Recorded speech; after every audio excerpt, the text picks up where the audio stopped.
నమస్తే. శ్రీమాత్రే నమః, శ్రీ కృష్ణాయ నమః. భక్తి ఛానల్ ప్రేక్షకులకు స్వాగతం. మనకి ప్రతిసారి చెప్పుకుంటూ ఉంటాం, యోగాల గురించి చెప్తూ ఉంటాను. అయితే ఈ యోగాలంటే ఏమిటి? అసలు యోగం అంటే ఏంటి? అంటే గనక యోగము అంటే కలిసి రావడము, అదృష్టము. అంటే మనకి అనుకున్నది అనుకున్నట్టు ఈ సమయంలో జరిగేందుకు కొన్ని కొన్ని గ్రహాలు మనకి అనుకూలమైన స్థానానికి వెళ్తూ ఉంటాయి. ఆ వెళ్ళే పరిక్రమలో ఇన్నాళ్ళు మనం బాధపడుతుంటాం. మేషాది ద్వాదశ రాశుల వారందరూ కూడా కొన్ని కొన్ని సందర్భాలలో విపరీతమైన బాధలు, కష్టాలు, నష్టాలు ఇలాంటివి అనుభవిస్తూ ఉంటారు. అయితే ఈ యోగాలు వచ్చే సమయానికి మనకి ఆ కష్టాల నుంచి కాస్త మంచి జరిగే అవకాశం కనబడుతుంటుంది. అయితే ఇవి ఏ ఏ గ్రహాలు కలిస్తే మనకి మంచి జరుగుతుంది అంటే కొన్ని కొన్ని మంచి శుభగ్రహాలు కనుక కలిస్తే మనకి విశేషమైన అన్‌ఎక్స్‌పెక్టెడ్‌గా మంచి జరిగే అవకాశం కనబడుతుంది. ఇన్నాళ్ళు మనం బాధలో ఉన్నా లేదంటే నిరాశ, నైరాశ్యము, నిస్పృహలో ఉన్నప్పుడు ఈ యోగాల యొక్క అంటే ఈ యొక్క గ్రహాల కలయికతో మనకి మంచి జరిగే అవకాశాలు ఎక్కువ శాతం ఉంటాయి. అందుకే మనం ప్రతిసారి దేనికైనా అంటుంటారు పెద్దలు, యోగం ఉండాలి, యోగం ఉండాలి అంటే. యోగము అంటే మనకి కలిసి రావడము, అదృష్టము అన్నమాట. అయితే ఇప్పుడు మనకి ఆగస్టు 5వ తారీఖు నుంచి అంటే మనకి జూలై నెలలో 16వ తారీఖు నుంచి మళ్ళా మనకి 17వ తారీఖు వరకు అంటే ఆగస్టు 17వ తారీఖు వరకు గురు ఆదిత్య యోగం కలుస్తోంది. దాని తర్వాత గురువు తర్వాత మనకి బుధుడు ఆదిత్యుడితో అనగా రవిగ్రహము, బుధ గ్రహము 2 కలిసి మరింత విశేషమైనటువంటి మంచి ఫలితాలను ఇవ్వబోతున్నాడు. అంటే ఈ సంవత్సరం 2026 ఓవరాల్‌గా చూసుకున్నట్టయితే చాలా అద్భుతంగానే మనకి మంచి మంచి యోగాలు వరుసగా వస్తున్నట్టుగా గోచరిస్తోంది పంచాంగం ప్రకారము. కానీ కొంతమంది ఏమంటారంటే, "నాకు కలిసి రాలేదు. నువ్వు చెప్పిందంతా వృధా" అని పండితులను విమర్శించడం చాలా అలవాటైపోయింది. ఇది మీ ఒక్కరి పేరు చెప్పో, లేతే పలానా వారి పేరు చెప్పో మీకు అద్భుతంగా ఉంటుంది అని చెప్పడం కాదు. పంచాంగం ప్రకారము చెప్పే మాటలు తప్ప ఎవరి సృష్టి కాదు, ఎవరు సొంత పైత్యము కాదు. ఈ విషయం ప్రేక్షకులు కొద్దిగా గమనించుకొని మంచి భావనతో వినే ప్రయత్నం చేయండి. జ్యోతిష పండితులను తోలనాడడం కానీ, అసభ్యమైనటువంటి మెసేజ్‌లు పెట్టడం కానీ, కామెంట్స్ పెట్టడం కానీ ఇలాంటివి మానుకుంటే ఈ యోగాలు మనకి ఇంకా ఎక్కువగా కలిసి వచ్చే అవకాశం ఉంటుంది. ఇష్టమైతే వినండి. లేదు అంటే కనుక ఆహ్, ఆపేసుకుంటే మంచిది. కానీ శాస్త్రాన్ని దుయ్యబట్టడం చేసినట్టయితే కనుక కొద్దిగా ఇబ్బందులు పడే ఎంత యోగాలు కలిసినప్పటికీ కూడా మనము ఇబ్బంది పాలయ్యే అవకాశం ఉంటుంది. కాబట్టి భక్తి ప్రేక్షకులు భక్తి మార్గంతోనే ఈ జ్యోతిష్యులు చెప్పినది ఏదైనా వినే ప్రయత్నం చేయండి. ఆచరించడం మీ ఇష్టము. అయితే మనకి ఆగస్టు 5వ తారీఖు నుంచి మళ్ళా ఆగస్టు 17వ తారీఖు వరకు బుధాదిత్య యోగం అనేది కలిసి వస్తుందనమాట. అంటే ఇందులో బుధుడు, రవి ఈ ఇద్దరూ కూడా మనకి ఒకే రాశిలో సంచారం చేస్తూ మిగిలిన రాశులకందరికీ కూడా వారి వారి యొక్క జన్మ కుండలిలో ఏ స్థానంలో అయితే వీళ్ళు కలుస్తున్నారో ఆ స్థానము అద్భుతంగా ఉండేందుకు జరుగుతుందనమాట. అయితే ఇక్కడ మనం ఏం చేస్తామంటే ఈ యొక్క బుధాదిత్య యోగంలో 12 రాశుల వాళ్ళకి ఏ ఏ రంగంలో ఎలా ఉండబోతోంది అని నేను ప్రతిసారి చెప్పినప్పుడు ఉద్యోగము, వ్యాపారము, రాజకీయము, వ్యవసాయము, వాతావరణము ఇలా ప్రతి ఒక్కళ్ళకి కూడా నేను టచ్ చేస్తూ ఎవరెవరికి ఎలా ఉండబోతోందో అనేది సవివరంగా నేను మీకు తెలియచేసుకుంటున్నాను.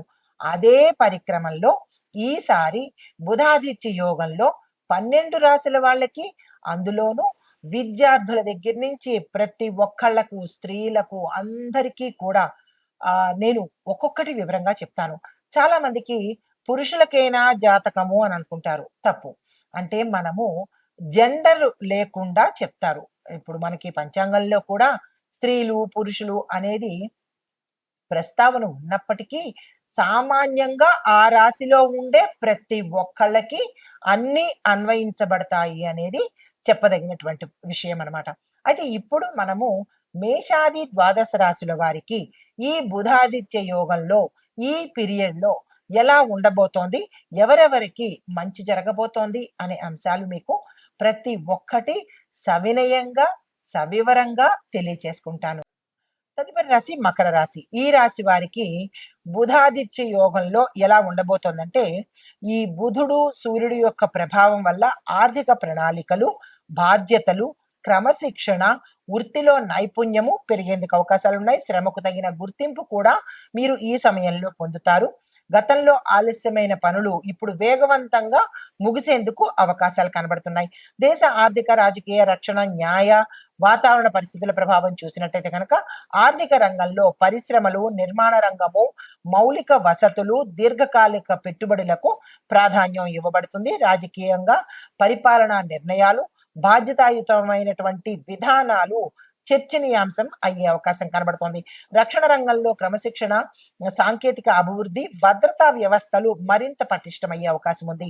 న్యాయ రంగంలో భూమికి సంబంధించిన, ఆస్తికి సంబంధించిన, ప్రభుత్వ విధానాలకు సంబంధించిన అంశాలు ప్రాధాన్యతను సంతరించుకోవచ్చు.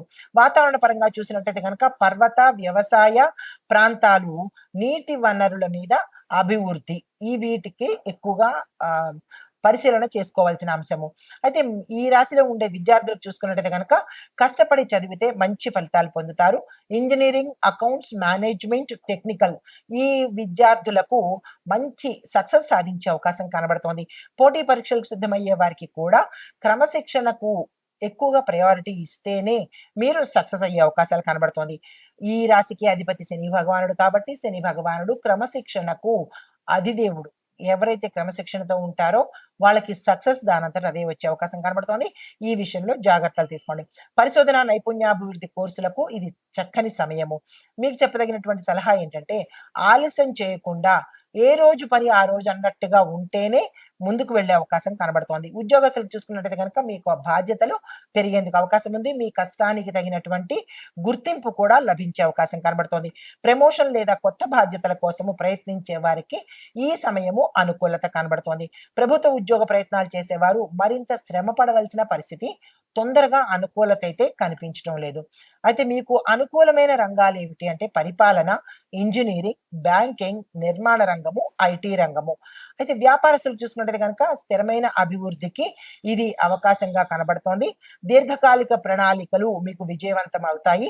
దీంతో పాటు నిర్మాణము, రియల్ ఎస్టేట్, మెషినరీ, టెక్నికల్ రంగాలకు మంచి అనుకూలత ఏర్పడే అవకాశం ఇది. కొత్త పెట్టుబడులు చేసే ముందు లాభ నష్టాలు కొద్దిగా బేరీజు వేసుకుని మంచి చెడ్డ చూసుకుని ముందుకు వెళ్లే ప్రయత్నం చేసుకోండి. కుటుంబ పరంగా చూసినట్టయితే కనుక మరిన్ని బాధ్యతలు పెరుగుతాయి. మీ నిర్ణయాలకు కుటుంబ మద్దతు సంపూర్ణంగా లభిస్తుంది. పెద్దల ఆరోగ్యం పట్ల జాగ్రత్తలు తీసుకునే ప్రయత్నం చేయండి. పని ఒత్తిడిని ఇంటి సంబంధాల మీద చూపించకుండా జాగ్రత్త పడే ప్రయత్నం చేయండి. పనిదారి పనిదే, ఇల్లుదారి ఇల్లుదే. దాని ఇన్ఫ్లుయెన్స్ ఇంటి మీద పడకుండా కాషియస్ గా ఉండే ప్రయత్నం చేసుకోండి. వివాహము, సంతానం చూసినట్టయితే కనుక అవివాహితులకు కుటుంబ సభ్యుల ద్వారా మంచి సంబంధాలు వచ్చే అవకాశం కనబడుతోంది. మీరు ఇంటి నుంచే ప్రయత్నం చేసుకోండి. ఆలస్యమైన వివాహ ప్రయత్నాలు సక్సెస్ అయ్యే అవకాశం కనబడుతోంది. విచారం పడకండి. వివాహితులకు దాంపత్య జీవితంలో బాధ్యత, పరస్పర అన్యోన్యత, గౌరవము పెరిగేందుకు అవకాశాలు కనబడుతున్నాయి. సంతానము భవిష్యత్తు కోసం మీరు వేసే ప్రయత్నాలు, ప్రణాళికలు సక్సెస్ అయ్యే అవకాశం ఉంది. ఇంకా వ్యవసాయదారులకు చూసుకున్నట్టయితే కనుక క్రమబద్ధమైనటువంటి ప్రణాళిక మీకు లాభాన్ని తెచ్చిపెడుతుంది కాబట్టి ఒక సిస్టమాటిక్ వేలో మీరు వ్యవసాయ పద్ధతులను ప్రవేశపెట్టండి.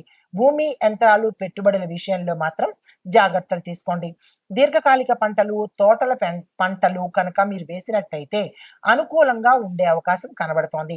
వ్యవసాయ పత్రాలు, రుణాల విషయాలలో కనుక జాగ్రత్త తీసుకోండి. అప్రమత్తంగా ఉండే ప్రయత్నం చేసుకోండి. ప్రభుత్వ, ప్రైవేటు, ఐటీ రంగాలు చూసినట్టయితే కనుక అధికారిక పనులు నెమ్మదిగా అయినప్పటికీ పూర్తయ్యే అవకాశము, స్థిరమయ్యే అవకాశము గోచరిస్తున్నది. పరిపాలన, ఇంజనీరింగ్, ఆర్థిక ఈ విభాగాల్లో ఉన్న వాళ్లకు మంచి అవకాశాలు వస్తాయి. అయితే ప్రైవేట్ రంగంలో చూసినట్టయితే కనుక మీ యొక్క పనితీరుకు గుర్తింపు లభిస్తుంది. కొత్త బాధ్యతలు, టీం నిర్వహణ ఈ అంశాల మీద అవకాశాలు ఎక్కువ వస్తాయి. తీసుకునే ప్రయత్నం చేసుకోండి. ఐటీ రంగంలో చూస్తే కనుక software, data management, system admin, technical రంగాలలో మంచి అభివృద్ధి గోచరిస్తోంది. ఆ దిశగా మీరు ప్రయత్నం చేసుకోవచ్చు. మీకు కలిసి వచ్చే కలర్స్ నీలము, ఆకుపచ్చ, గోధుమ రంగు. నంబర్స్ 5, 8, 6. వారాలు శనివారము, బుధవారము, శుక్రవారము.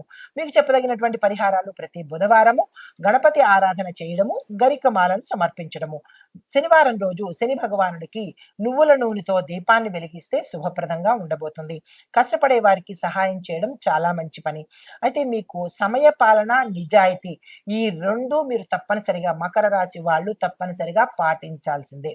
అయితే మీరు ఇవ్వవలసిన దానాలు: నల్ల నువ్వులు, పచ్చి పెసలు, దుప్పట్లు, విద్యా సామాగ్రి మీరు దానంగా ఇచ్చుకోవాలి.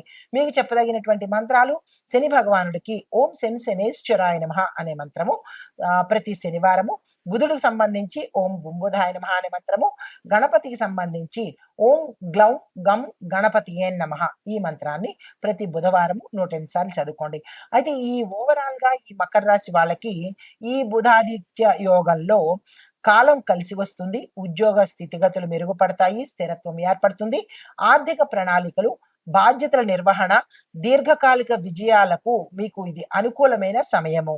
అయితే సహనము, క్రమశిక్షణ ఈ రెండిటితోనే మీకు ముందుకు వెళ్ళినట్టయితే స్థిరత్వము, సక్సెస్ సాధించే అవకాశం కనబడుతోంది. ఇది ఈ రాశిలో ఉండేవారికి చెప్పదగినటువంటి గోచారరీత్యా ఫలితాలు, పరిహారాలు, సూచనలు. నమస్తే.